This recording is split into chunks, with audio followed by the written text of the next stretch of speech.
Russian general who ran Ukraine war fired report. One of Russia's leading military figures, Gen Sergei Surovikin, has reportedly lost his job as Air Force chief after weeks of speculation about his disappearance from public view.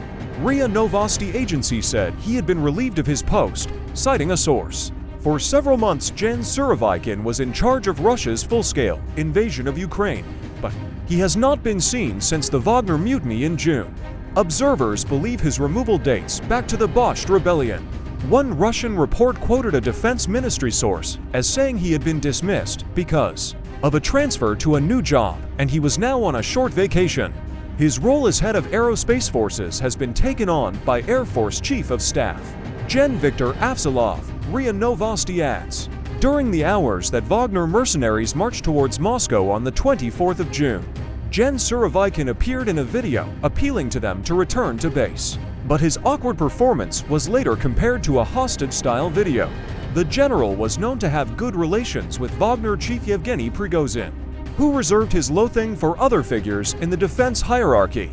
In the weeks after the June revolt, there were unconfirmed reports by Russian military bloggers that Gen Surovikin had been detained for questioning, but officials denied he was being held in a pre-trial detention center, and one retired general said that he was merely resting and unavailable.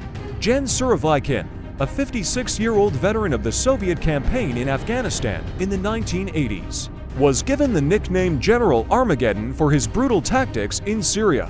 As commander of Russian forces and later the Air Force, he left much of the second city, Aleppo, in ruins and bombarded civilians in rebel-held Idlib province. He was the first army officer to head Russia's aerospace forces and had no experience in aviation.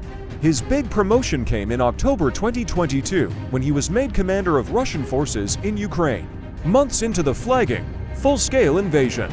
His 3 months in charge were not a success. On the day he was appointed, the bridge over the Kerch Strait was attacked, and weeks later he ordered a retreat from the city of Kherson.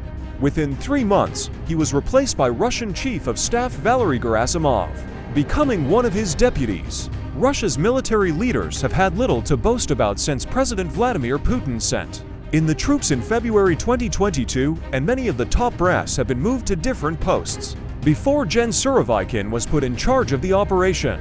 The war effort was run by Gen Gennady Zhidko. He died in Moscow last week after what officials said was a lengthy illness.